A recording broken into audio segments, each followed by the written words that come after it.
Hello, everyone. I am taking a look today at corruption into the Shadowlands. This is a video that just got put out by Preach today. Today being the 20th, February 20th. So I've only watched the video halfway through. He mentioned a couple of things, and all of them, everything he says does make sense, but it makes sense from a high-end gaming perspective. So we're talking about high-end Mythic. I don't even think a lot of his points stand up against normal Mythic level players and low-level Mythic level players and the Heroic player. A lot of what he mentioned is very specific, I feel, to the needs of a very select high-end player, and we'll talk about that. And then the second half of the video will be a surprise.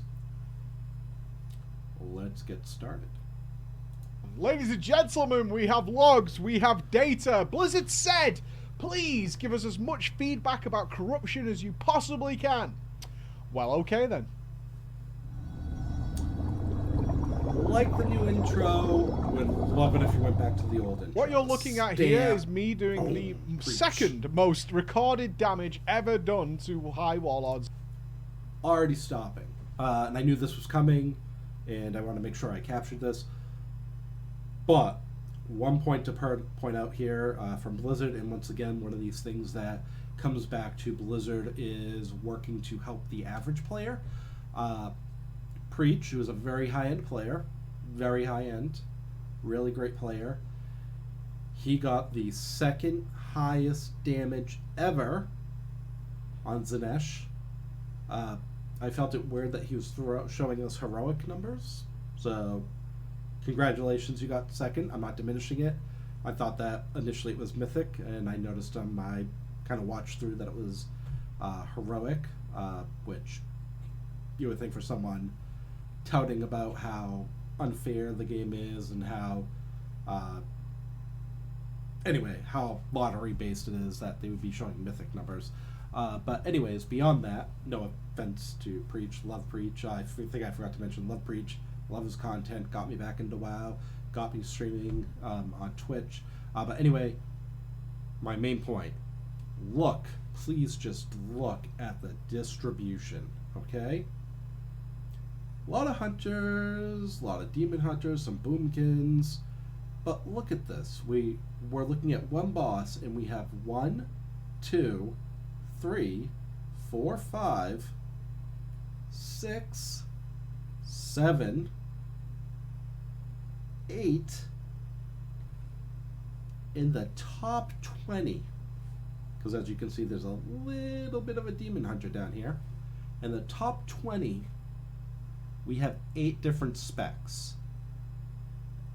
8 different specs. This is a single target fight.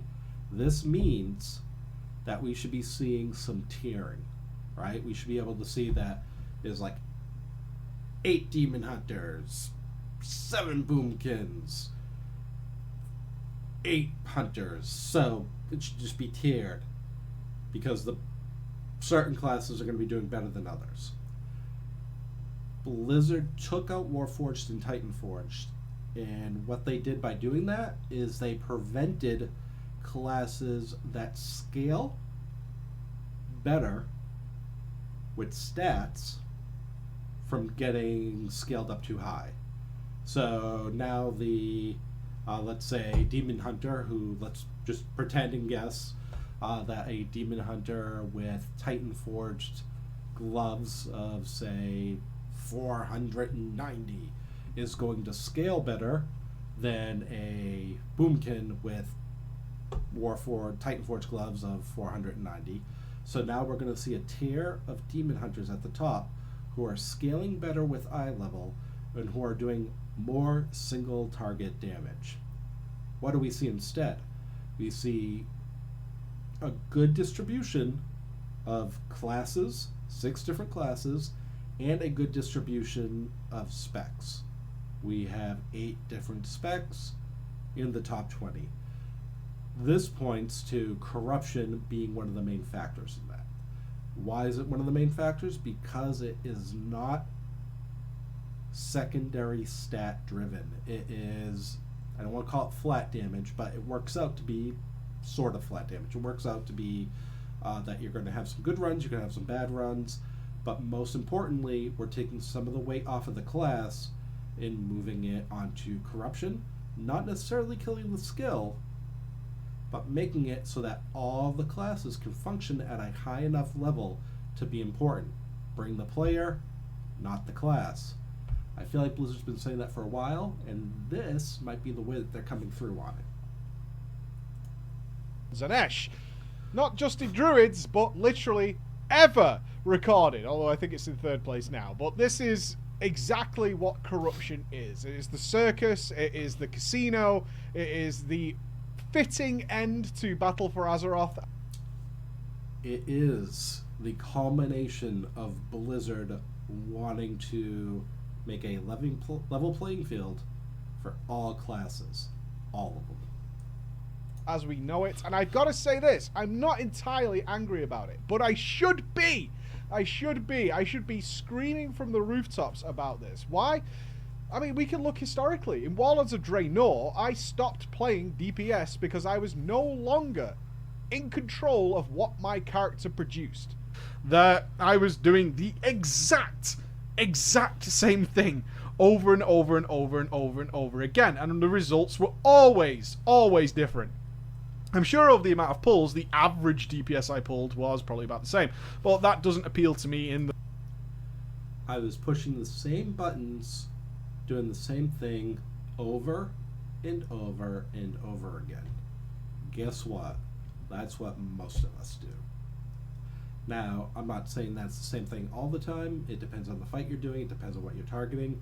But I would argue, at least for my level, which is hopefully going to be cutting edge by the end of this tier, but for my level, which is generally a handful of bosses into Mythic and below,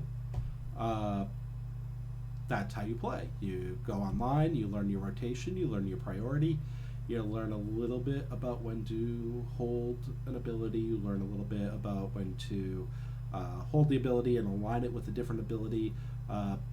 When do you align it with a trinket, unused trinket? So that is part of it, and I think that's part of the gameplay that Preach is missing out on, right? So before he might have used a unused trinket, but he might have waited until he got that single proc that, say in this case, is Void Ritual. So in the past he might have been like, well, Void Ritual is going to come up, I'm going to use my trinket when Void Ritual comes up, and right when it comes up and I use my trinket, that should theoretically align or be close enough to go with, in my case I play a Hunter, Bestial Wrath. Great. I am maximizing my damage, Void Ritual's going off, the trinket's going off, and I aligned it to Bestial Wrath. Fantastic. But in this scenario, there are so many different procs going off all at once, right? So I use, at my highest, I use 3 corruptions right now. One of them is a bow, so there's no proc. The second is Deadly Momentum, and the other is Void Ritual. Deadly Momentum is pretty much up the whole fight, so I don't have to worry about it, and Void Ritual comes up fairly randomly. What I try to do is, if Bestial Wrath comes up, I might wait 5 seconds and just try to give it some time to see if Void Ritual comes off, so I can just maximize the amount of DPS I'm doing. And I think that's the gameplay that Preach is missing out on, just because if you have too much corrupted gear, you're going to have something going all the time, right? So yeah, not to be too long-winded, I agree with him that his style of gameplay is not prevalent, but I think it aligns to the normal player base. So when normal players are complaining about corruption, when normal players are saying, oh, this is just, I might as well be in a casino pulling an arm and a slot machine and hoping for the best. This is the style that is required for you to be on that even playing field, to the best that we can be. There's obviously still a skill gap there. the least. It really doesn't. When I need to do on demand, I want to be able to push my character to its maximum wherever possible, and I could not do that. At a certain level, it had just become down to the game, and that was when the RNG of DPS was actually not super big, about a 10% variation, which I consider huge. There's a 10% variation in what my character produces that's completely out of my control. It doesn't come down to how skilled I am. It doesn't come down to how well I played, how well I positioned. There's just a chance I'll do 10% more damage. 10%, really arbitrary number. I don't know if he looked at it through history. I know if I'm thinking back to Wrath of the Lich King, which is when I really started raiding. Not a Wrath baby, played since vanilla, but might as well be a Wrath baby. I believe when I was doing Ice Crown, I was running in about 12k damage, and I believe that some of my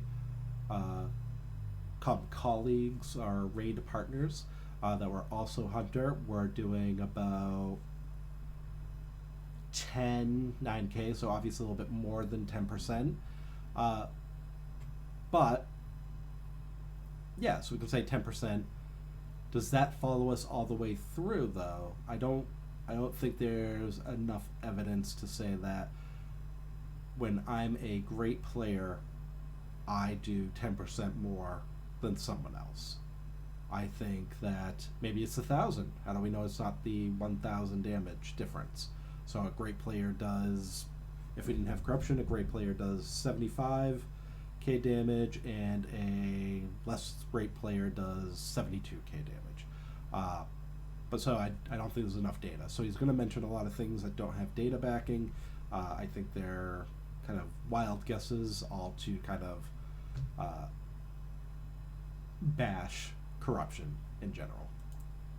Purely by whatever numbers the computer happens to throw out. And I lost complete faith in Blizzard at that point regarding DPS classes. The competitive side was gone. The interesting side was gone. It was down to something else that was nothing I could influence in any way, shape, or form.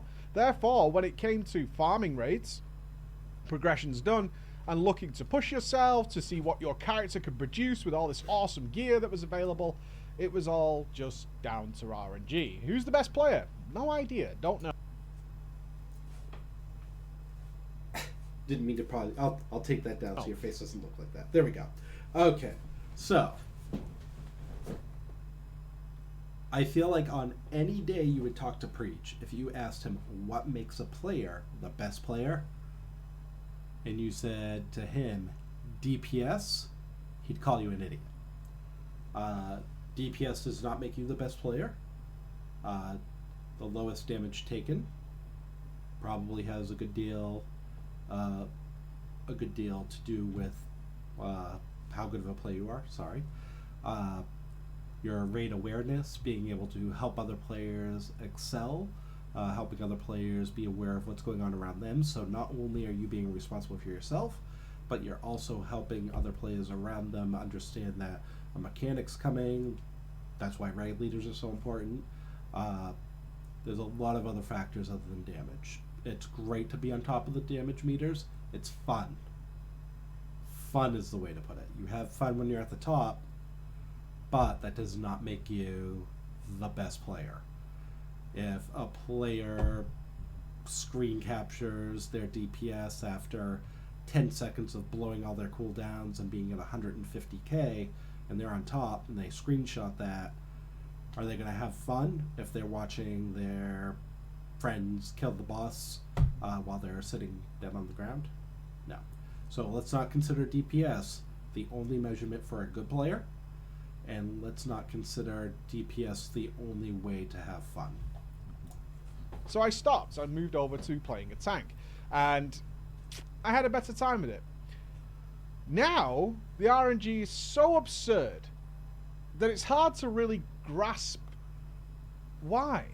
What is this belief that Blizzard has? Before we get into the details of this, what is this entrenched, and I mean entrenched because it's been going on for years now, that they have a problem. the loot in World of Warcraft just isn't very interesting. We know that. They've done talks on it at seminars as they struggle to maintain balance and order while creating interesting items.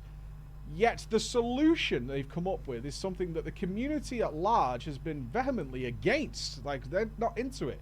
Which is the extraordinarily powerful items that can now at this point carry 40 to 50% of your damage is purely down to chance. Agree with the comment. It is down to chance. It's not always fair, right? So I could put in 16 hours of playtime in a single day. I could have a friend that logs in for 2 hours. I do tons and tons of content. He does a normal raid. I do heroic, this, that, and the other thing.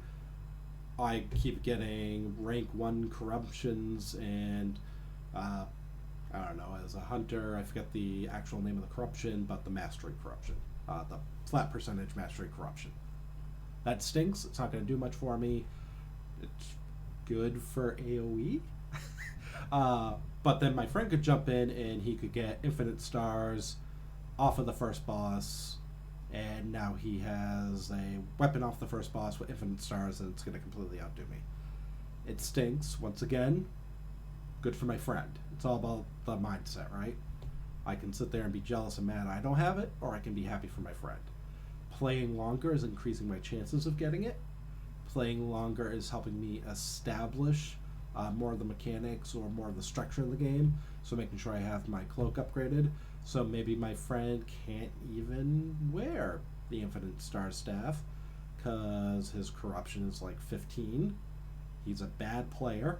He's going to have 45 corruption, and he's going to die every time the thing from beyond walks out and steps on him, because he's playing at such a low level.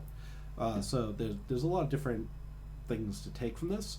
What I agree on is that I wish Gear was more deterministic. I want to be able to target it. I think... How do I put this? Because I didn't love essences even though they were specifically targeted.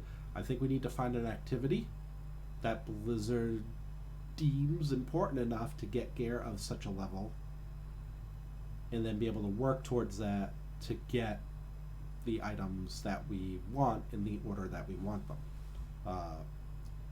For most people, that would probably be getting a bow that has infinite stars on it if you're a hunter, or a weapon that has infinite stars on it. But yeah, so I agree. Not having a system that lets you determine what you're going to get is not great. But he's also trying to use the statement to be that corruption gear is not good. And once again, I think this is how Blizzard is doing, bring the player, not the class. And I think it's working. And I think people are being too hard on Blizzard for corrupted gear. Think about that for a moment. Purely down to chance. Why would that be fun? And it seems to come from this mentality that the thing that makes loot interesting is that every time you loot something... Do you like World of Warcraft? Do you have fun playing World of Warcraft? Do you have fun raiding?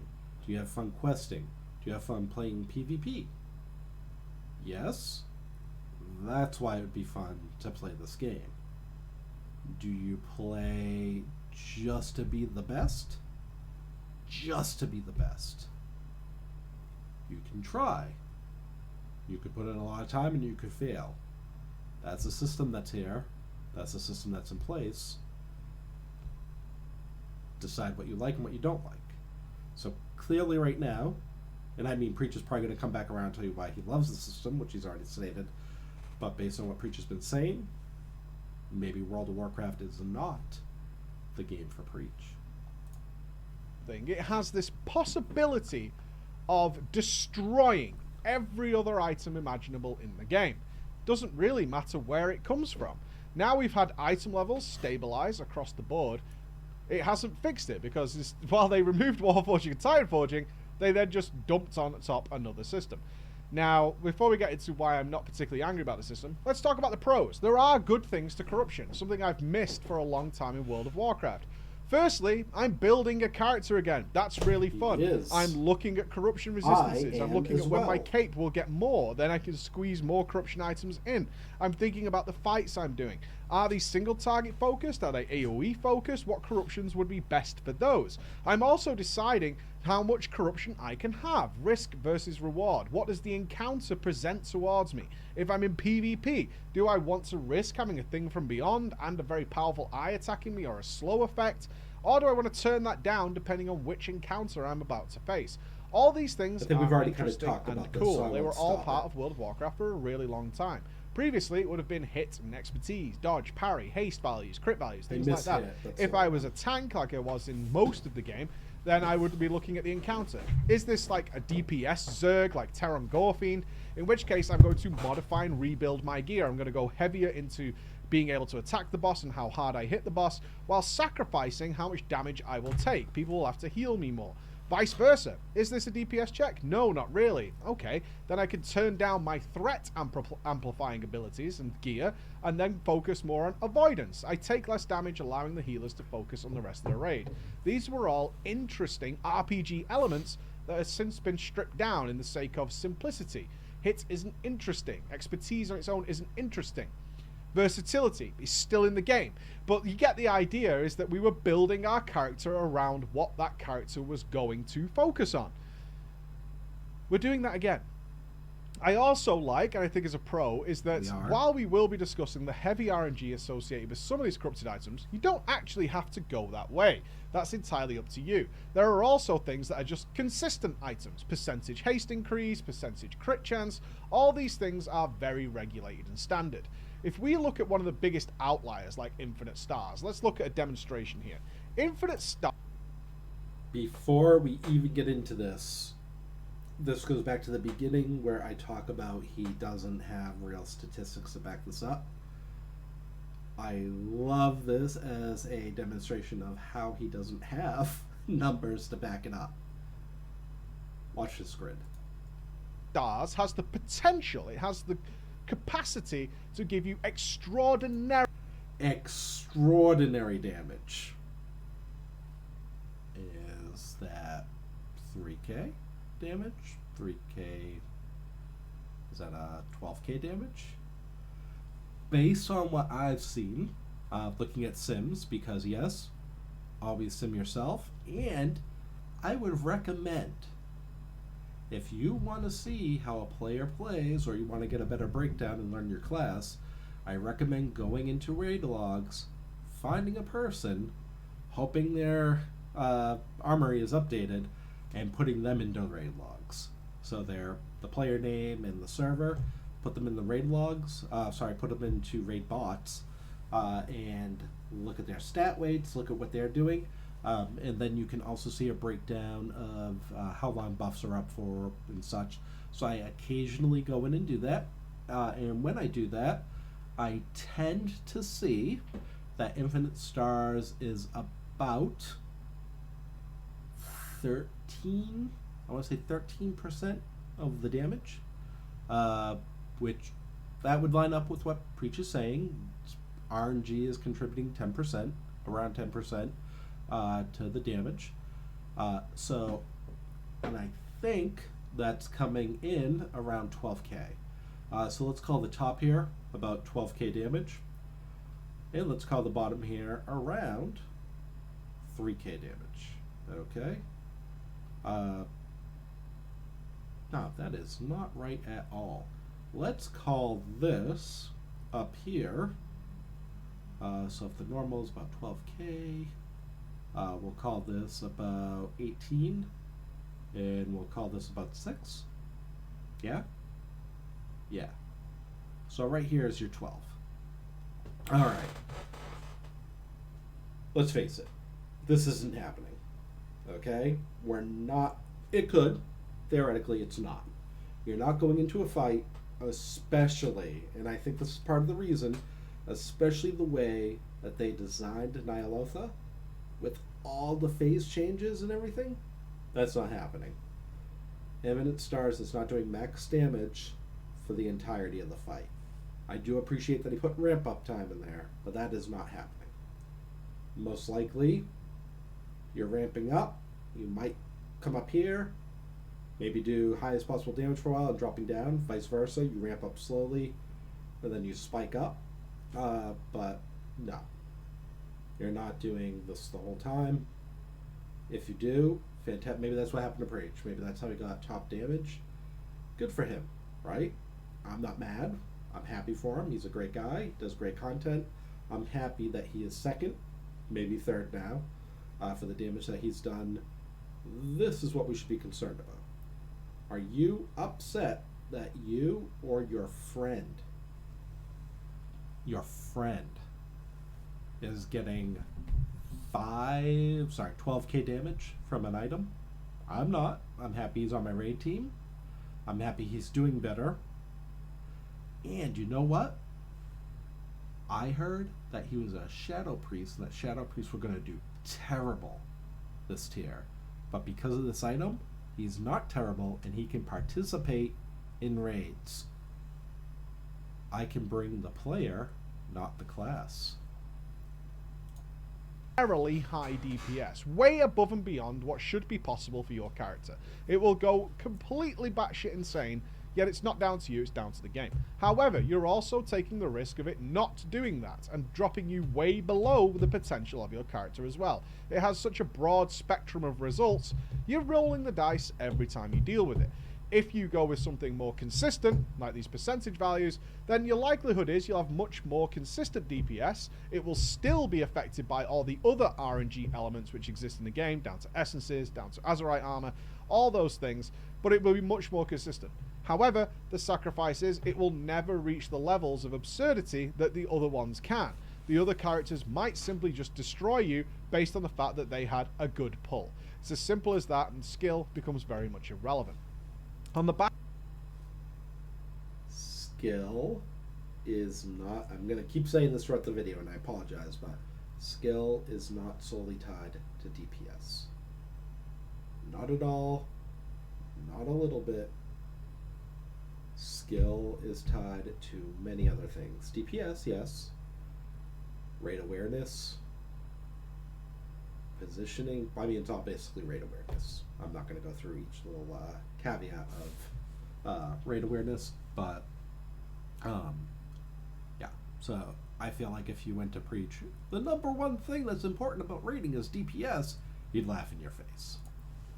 Back of that, we could also say that a lot of players, certainly when they're farming or repeating content, they know they're going to win, so why not risk going for the ridiculous win? The ridiculous high, the craziness, a lot of temptation. As I said recently at my stream, and it's a very common element amongst most people, nobody really cares if you consistently catch that £20 fish. It's decent, it's large, and if you catch it every time, good on you. But then you're going to be dwarfed by that guy who managed to catch the £40 one and stick it on his wall and celebrate it. There'll be photographs and people will tell stories like, did you see that guy catch the £40 one? While you're sat there with your consistent, yet kind of boring in comparison, £20. It's just the nature of the beast. People like the big reward, so they'll take that risk more often than not. The RNG... If you're part of a raid group that's trying to take it seriously and they're trying to progress seriously,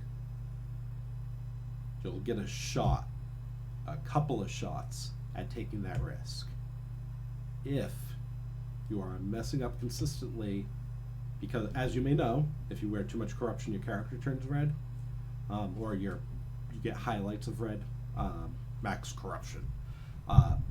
If you are highlighted in red and you walk into a raid, number one, your raid leader is going to be like, no. Number two, if for some reason you walk into a raid and your raid leader lets you walk in red highlighted gear and you do well, all the power to you. If you walk in red highlighted gear and you get smoked by the boss, you probably got two options. You can get out of the raid or fix your corruption level. And that's going to be the same whether you're red or if you're purple. You're going to be looked at if you keep dying, and you're going to get booted out of the raid if you're putting yourself above the raid team. RNG elements are very tempting. Very, very tempting. And of course, one of the biggest problems we have, and we've discussed those two pros, is that they are just simply way, way, way, way too powerful. As I said at the beginning, the basis of the corruption system in terms of managing this kiss-curse effect is relatively interesting. It's something I've missed for a while. Yet, what is Blizzard's obsession with these extraordinarily powerful items? It's not satisfying. I have this ridiculous log. I've also had other pulls like this one, where I did the God pull.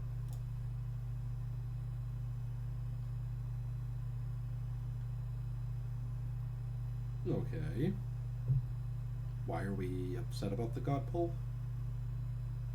So he's 10k above, less than 10%. Right? We mathematically, we can see that he is less than 10% from the next person. Right? And that was the God pull. He was complaining about 10%. He is less than 10%.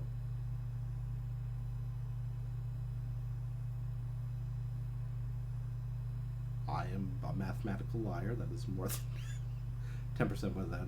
That is 10.8. 10.8%. Okay. I mean, this all comes back to I don't get it. Like, why are we upset? This is going to happen. You know why we're upset? A history has been captured of when someone got a crazy high DPS, and because Wild Logs functions on trying to really capture your highest DPS, and that's the snapshot that you get, we're upset about it. Let's look at all of Preach's attempts and find the average. And that would be the smart way to do it. Let's look at the average poll. It's not difficult. Yeah, it's not because of me. It is because it's nothing to do with me. At some point, I could have... If you were dead... Alright, this has to do with him. If he was dead, if he didn't play well, he wouldn't have got that number one. I'd be interested to see what the numbers are below that mage. I'd be interested to see if anybody died. I wonder if this was a kill. Did anybody die? What is their average uptime? Let me tell you this. My activity is not 99.58%. I don't know how anybody gets that activity time. And that's the same among all the players that he plays with. And why is that? Because he's a high-end raider. That is one of the largest differentiators between a normal player and someone that plays at such a high level, is that active time. I think 92 is probably somewhere I sit around. Maybe 95 on the high end. That's where a lot of the missing damage comes from, and that's why he's a good player. Not this. Active time. He's not wasting his resources, and he's able to be active that whole time. Look at all these. 99 point whatever percent active time. This is the difference between... I'm sorry, I keep saying the same thing over and over again. This is the difference between matching your sims and being a respectful percentage below your sims. That's it right there. Played much worse there, but as long as I was firing spells, the same effect would have occurred. Therefore, how can I be satisfied with it? How can I be happy with it? I can't be. It's not because of me. And that brings up the hollowness of this system. It's incredibly hollow. It's incredibly shallow. And again, I should be more angry about it than I actually am. Why is that? Another problem systems like this cause is the corruption, pardon the pun, that it causes to the rest of the game. I've already spoken to people who are MDI world champions, and they're like, at the moment in the MDI, one of the biggest conversations they have is how many 5 rolls the Outlaw Rogues got, which give them extraordinarily DPS, but it's purely RNG whether you get it. And in Guns runs, where they both play at an equal, or if not better skill level, those teams can still lose because the other team just happened to get more 5 rolls. Their rogues just did tremendously more damage than anyone else. Now we're going to have that problem exacerbated even further. If in the next MDI they allow corruption items... I want WoW esports to be a thing. Blizzard, whether they're being honest or not, their official stance is they don't care. The MDI, great. They're not going to really balance around it. The world first race, not even their product. Definitely not balancing around it. You could tell that by the work that they were doing during the world first race. If they cared, that would have been all ironed out beforehand. They want people want fun mechanics, but then when those fun mechanics aren't fair, aren't even among all classes, people get upset. It's a lose-lose, and the culture in gaming today is that it's lose-lose. Everybody is going to have a complaint at some level. Remember when everybody used mana except for rogues and warriors? Everyone used mana. Wasn't that fun? Items already competitive scene. Is it going to be down to Twilight Devastations that happen to just proc endlessly and the tanks were doing more damage than the DPS? This is something we're already seeing, as I demonstrated on stream recently. We brought our tank along, he wore several Twilight Destruction items, and lo and behold, out DPS nearly everybody in the dungeon. That makes a massive effect. Now, I know some of you are going to say, the game shouldn't be balanced around those guys. I find it fun. True, but it can't be ignored that this is disrupting the entire game for a lot of people. And it shouldn't... No, it is... Alright, let's define a lot of people. Once again, arbitrary in the terms that he uses. I forget the exact word, but amazing amount of damage. 10%, like, at least it's a number. I don't think he's done the research to figure out what that percentage is. I don't blame him, he's just making content. Here he's saying for a large number of players, this is making the game less fun. Let's do a little bit better than that. Let's identify that large number of players. Everybody that's in a high-end rating, very high-end rating team, and anybody that's really trying to push Mythic Plus, and I would argue only those who are really trying to push Mythic Plus and compete.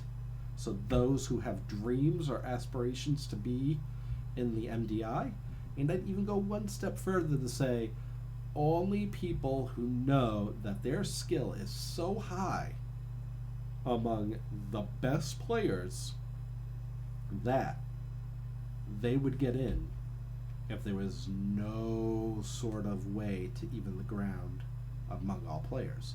Now, is that a bad thing? From a competitive standpoint, yes. The better players should be able to do better, right? So in the MDI, the best players should be in there, and I would argue that they still are. I doubt, based on the skill that goes into the MDI, that the rogue getting a 5 roll 2 or 3 times more than someone else is winning the MDI because of that. We love to throw absolutes in there, and we love to depend on these absolutes to help explain away wins, losses, why we did bad, why we did well. But I would argue that a couple of extra deaths did them in. Bad path they took, or a surprise strategy that the other team had that they didn't, is what actually won the MDI, and not the 2 to 3 more rolls that you got off of your rogue. It would be strange that some people want to see what their character can produce because of that. In a world that's filled with competitive sports and esports that are all based on skill for the most part, it should not be strange or a weird idea that there are people playing World of Warcraft who enjoy being competitive and want a level playing field and want an even playing field. I agree. That shouldn't be weird, although I do read regularly people saying, who cares? It's a lot of people. Cares. And it's very normal to want to do that. It's one of the biggest things I care. I would like WoW to be an even playing field for certain areas. PvP. I want content to not be accessible to everyone.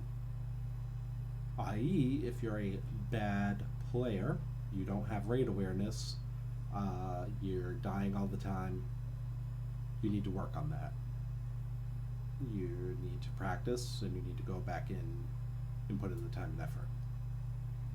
Once again, this all comes from DPS. His whole complaint is the DPS he's doing.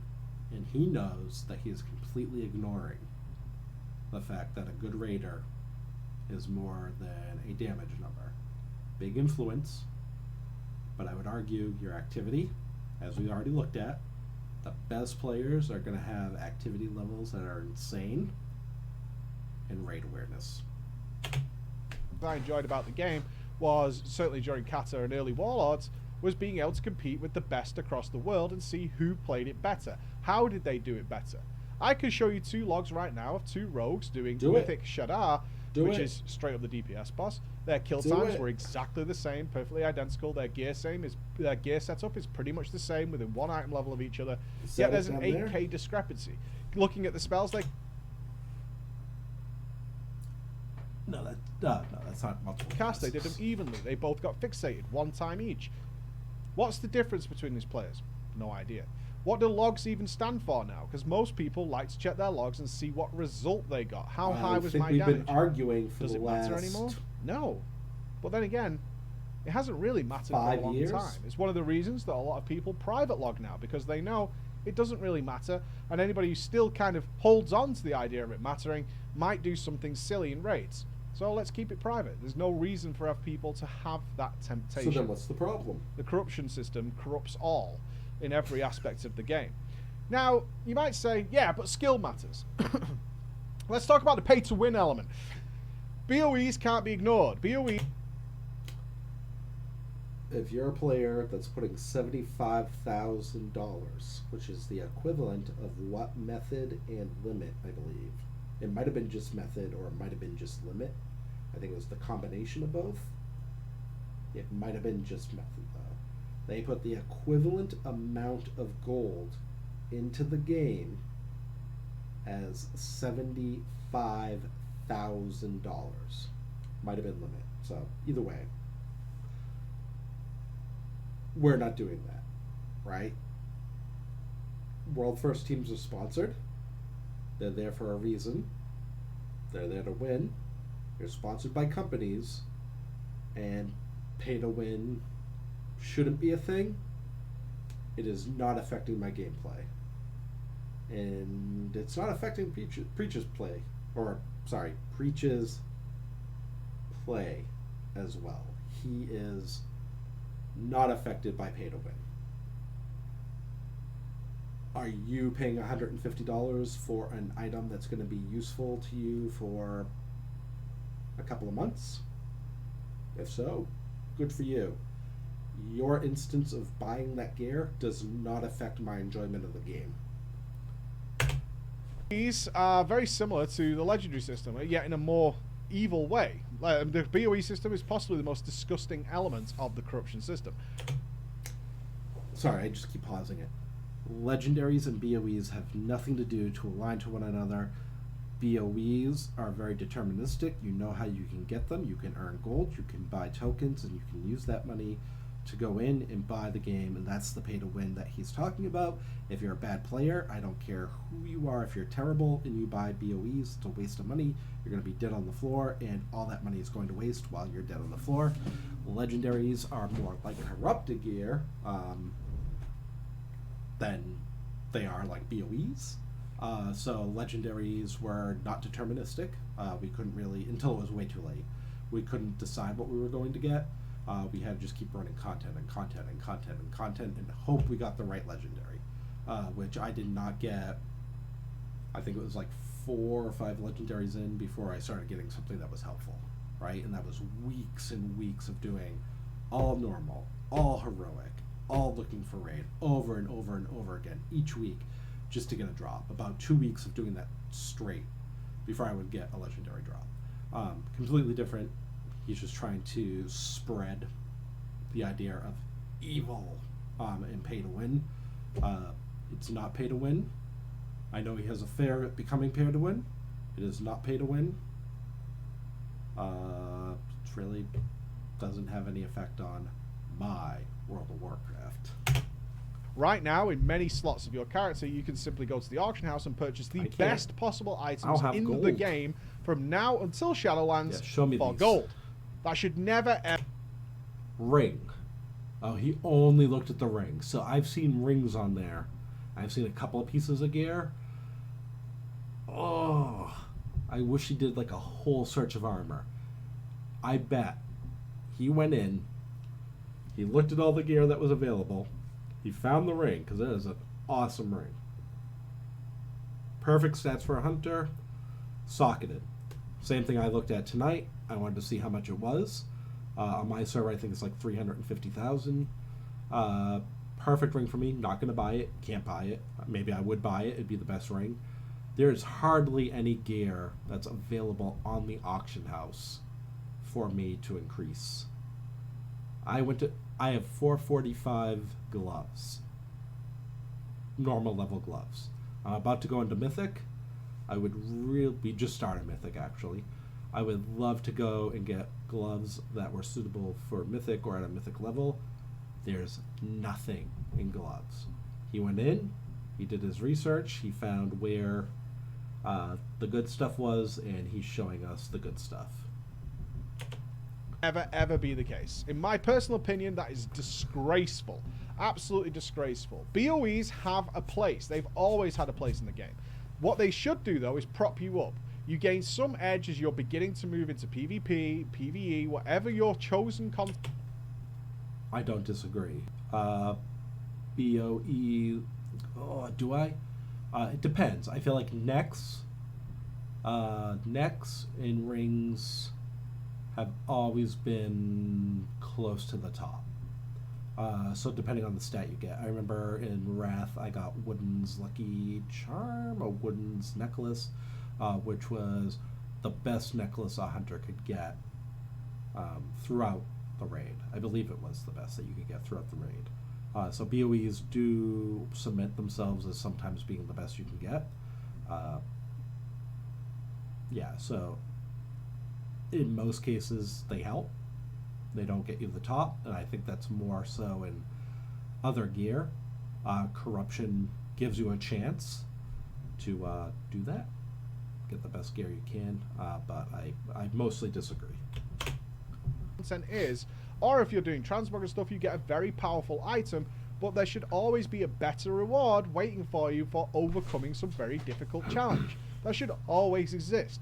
Being able to purchase not one but multiple slots of your best quality item is dissatisfying, it's hollow, it's shallow, and it's bad for everybody. And I wonder, I'm glad having witnessed so many people buying WoW tokens to translate further into gold so they can buy things off the auction house, I have a huge fear that Blizzard will look at that and see their coffers, their bank account rolling up because people are literally churning extra funds into the game in order to buy items just so they can have this most powerful item, and say this is actually a good idea. We're as close to full pay to win as we've ever been. I know some of you are going to go, well, the character still matters. You're absolutely correct. We tested it, in fact. What if I gave my character capable of these things to somebody who has never played a druid before, has never seen Ny'alotha, has never really played World of Warcraft beyond turbo casual level, and has still no idea what's going on? What if they played my character? So, enter my wife. We gave my wife my character. It's not against the TOS. We're married. She played my druid inside Ny'alotha LFR just to see what would happen. I gave her a brief rundown before she went in, including descriptions such as keep the orange one on, keep the purple one on, and press the pink one when the bar fills up. That was about it. Gave her a quick 2-minute overview and then left her to it. Didn't help her at all or guide her during the encounters. What did we find? She achieved around 30,000 DPS. Now, that is less than half of what I can achieve on that character during that same encounter. But one thing that upset several people, and did upset them, is that people in the stream were also joining in, and people watching at home, she out-DPS'd their characters who they try very hard on. Characters they've spent a lot of time building, putting together, and because of the nature of her gear, she simply out-DPS'd them. I will let you draw your own conclusions from that, but one thing I take away from it is the player still obviously matters. But once it reaches a certain level, it's the gear that takes over. No. So all of this description here, everything here, I think points to that the player is still involved, which he does point out. The players that are upset because she's out DPSing them, and they put a lot of time into it, they probably put a fair ratio of time compared to what they have available into their character. Let's not forget that Preach is one, a professional streamer, professional YouTube content creator, and I know he's technically not a professional WoW player, but that's what he does, right? He plays video games for a living, and he is able to put a lot of time. He enjoys it, and I'm happy for him, but he's able to put a lot of time into this. She got 30k damage because she's not very good at the game, and she's able to jump in and do damage based off of Preach's efforts. So she played a character that Preach put a lot of time into, and no matter what MMO you're playing, gear counts for something. Gear counts for a lot. I would argue that she's doing, what did he get? He got 90 something K. So this is Skidra, so it's a little bit worse, right? So I think my log is for 52k, right? And so she's a normal player coming in, pressing 3 buttons, getting 33k, which is what our tanks are at, right? All those people who are underneath are, I bet, are normal players. Is this normal or heroic? I bet this is normal. These are probably stream people that aren't very great. No offense to anybody that's in the game. I don't want to say not great. They could be fantastic. They could have, like I mentioned, great raid awareness. They just might not be people that have a lot of time to commit. Yes, they commit a lot of the time they have, but not a lot of time to commit. So you have these two elements working against each other, particularly at the top end, and it's not something I want to see. There is absolutely no justification in my mind that a pair... I'd argue that there's about 15k damage being added there, or less. So I bet Corruption is doing about 15. I would love to know what her corruption level is. Is it up on the screen anywhere? I don't think it is. I could be wrong, but I don't think it is. And I bet there's about 15k damage that's being allocated. A pair of braces, or a pair of boots, or a ring should be responsible for such a high amount of your final results. It should all be everything working together, but ultimately always the player should be the one bringing that control. The player should be able to reproduce the same results with that same character repeatedly. On that stem, we performed another experiment. We sent out to our community, why don't you do a test dummy run, 6 runs, 3 minutes, yes, and see what happens. Make sure it's the same every single time, make sure the dummy heals up, and so many of you did this. Now, I know some of you are going to go, but that's not enough data, even with all your community, it's not enough data, it's not long enough, etc, etc. In fact, if you look at logs, 3 minutes is pretty close to how many boss kills go. As the difficulty rises up, you might get to 6 minutes, but there's not much after that either. Even Raden is only a 5 to 6 minute fight on mythic mode. There are lots of fights that are about that time, and as it gets easier, more and more 3 minutes. What did they find? Well, in fact, some people got very upset as it became very apparent to them that there's now a 30 to 40% deviation on their DPS over the course of that time. Literally not, and I will do a video doing the same exact thing.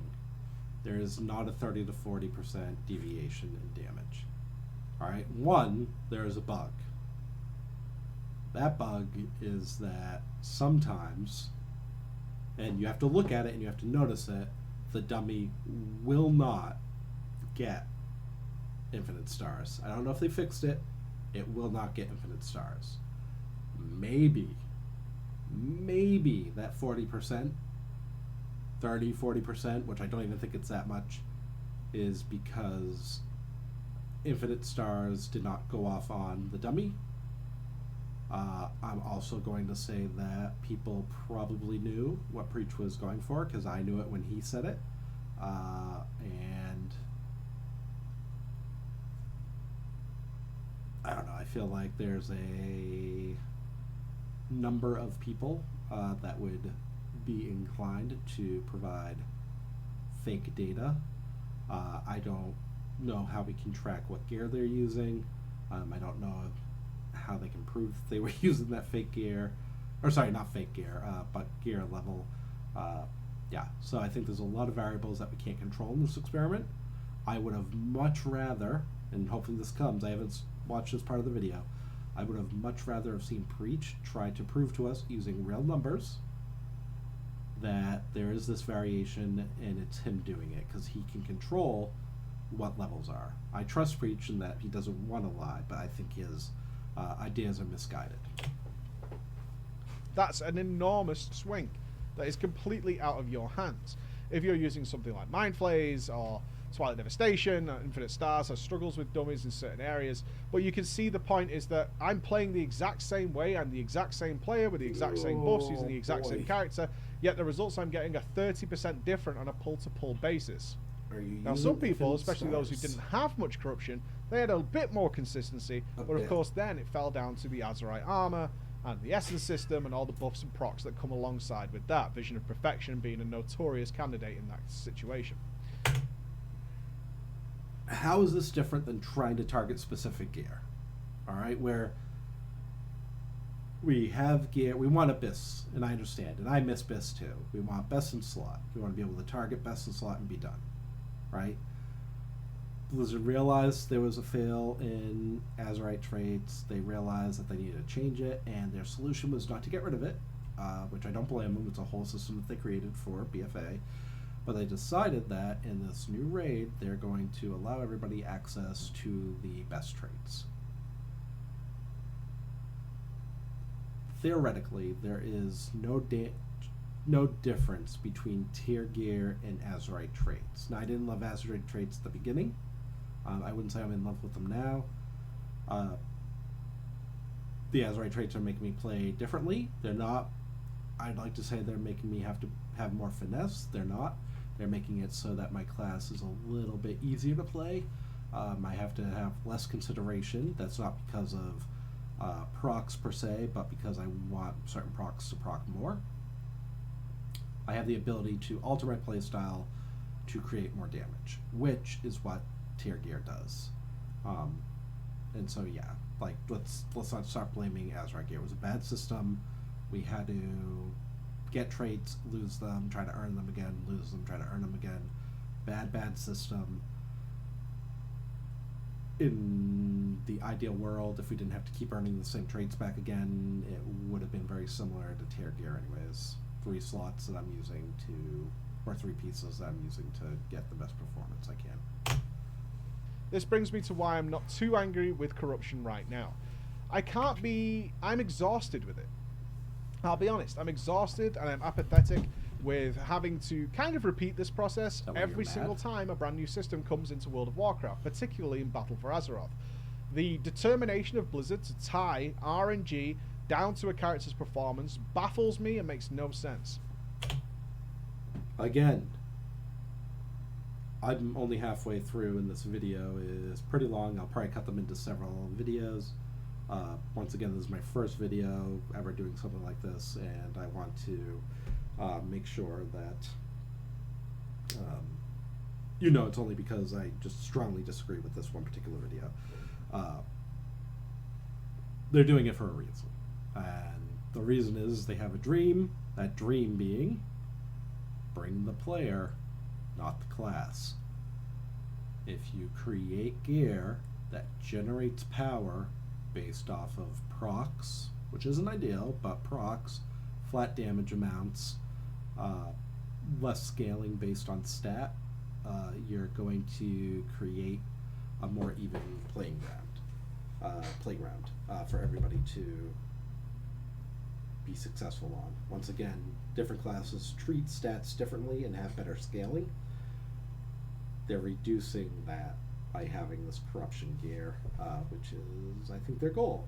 So while the general public isn't going to understand that, and I bet Preach does, and he realizes it, he doesn't want to say it, because I know he's smart, and I think I just used one of the cheapest versions of a argument that you can to be like, I know he's smart, and then that way if he goes against me it sounds like he's dumb, not what I'm trying to do. But I feel like he knows what's going on here. I feel like he knows why Blizzard's doing it. It's so weird. And I've been tired of it since basically the start of BFA. Getting the right Azerite armor, then Azerite buffed and nerfed. We're going to come back to that in a second. Then the introduction of the Essence systems, buffed and nerfed. And now we have the corruption system on top. We will note that we have had 0 class balancing at all since 8.3 came out, which is unheard of. It is unheard of to be in a situation where we do not have class balancing after Heroic Week. Heroic Week is when Blizzard gets so much data on what players are doing that they're able to draw conclusions on which classes are weaker and which classes are too strong. Yet we've seen nothing. And the likelihood is, because there's so many variables right now, especially with the vast amount of corruption items in the game, who's acquiring what, who has too many, how much corruption did they play with, how much did he play with little, that the data is just everywhere. The data is consumable. They can look at that. Blizzard is happy where they're at because classes are more balanced than they normally would be, because the damage is coming from an alternate source versus power scaling based on eye level. Everywhere. It's absolutely skewed all over the place. And therefore, drawing a good conclusion about balancing must be impossible at this point, which is why we haven't really seen anything. And I would be surprised if we do see anything for the remainder of BFA. If they do something, awesome. Congratulations. Thank you. Some players are languishing and waiting. But still, having it not happen now, weeks after this has come out, is very, very weird. While we have seen corruption items be nerfed and buffed accordingly, similar to Azerite and Essences. Now, this is about going into Shadowlands. That's the whole point of this video. The corruption system is an utter clown show, but... Alright, this video is already at an hour, so... I haven't watched the rest of this. I'm assuming that he's going to go into why this is a bad trend moving into Shadowlands. I bet, and I haven't watched it yet, I promise you, I've watched it probably to about, let's see how I can do this. I probably, actually, right where my screen cuts off, I probably watched it to about there, and then everything else was kind of live reaction. I bet he's going to go into why it's a bad signal for what Shadowlands is going to bring. I'm going to listen to it. I might do a second video. For this, I'm going to just say that for the most part, I was able to get most of what I wanted to out of this. I highly disagree that corruption is a bad mechanic or a bad system for the average to mid-high level player. This is something that is balancing and allowing you to play with all sorts of people, not of multiple skill levels, but it's allowing you to play with people who are determined, who would otherwise get held back by a class that's underperforming, and probably giving you a wider range of class options. I know that I was going to, and once again this points to the difference between me and Preach, the upkeep. The upkeep is extraordinary, right? So I had a long weekend, and I have a very forgiving wife, and I think I probably put in 30 to 36 hours over 3 days to play, which is not something I normally do. And most of that was trying to catch up on 2 alts and making my main be status quo as high as it can. That being said, I decided after that 36 weeks that my 2 alts were not going to be a thing anymore. I have 2 raids I attend, and I'm going to use my hunter in both of those. There's just way too much time commitment, so if anything, I think Blizzard needs to be more forgiving to people that want to play alts. Besides that, I think their direction for bring the player, not the class, is a good direction. Yeah, I think the system's working out as Blizzard intends. They're afraid to say anything because there's so much hatred and there's so much feelings of upsetness coming from the very tippity top, i.e., Preach, that players are just following in the footsteps, complaining about it as well. I know for me, I have a lot of people that want something new, fun, and interesting, and then Corruption Gear comes out, which is new. It's fun to me. I don't know how everybody else takes it. It's interesting. And now everybody's complaining again because it's not the ideal system. Everybody has something in their head that they think is ideal, and it's not to them. So I'll leave you with that. Corruption good. Love Nyalotha. Love the ability to gear towards specific encounters in Nyalotha. The reason I can do that is, one, because of Azerite traits, two, because of Corruption Gear, and those are really what allow me to really adapt myself to the encounter. So the two systems that we hate the most is actually what lets us be creative in the way that we approach World of Warcraft. Alright, thank you. I hope I get some views, and yeah, give me any feedback. I know that this was very long-winded. I took a very short video and made it very long, so I apologize, but we'll hopefully see you, and I might do that second video, but we'll see.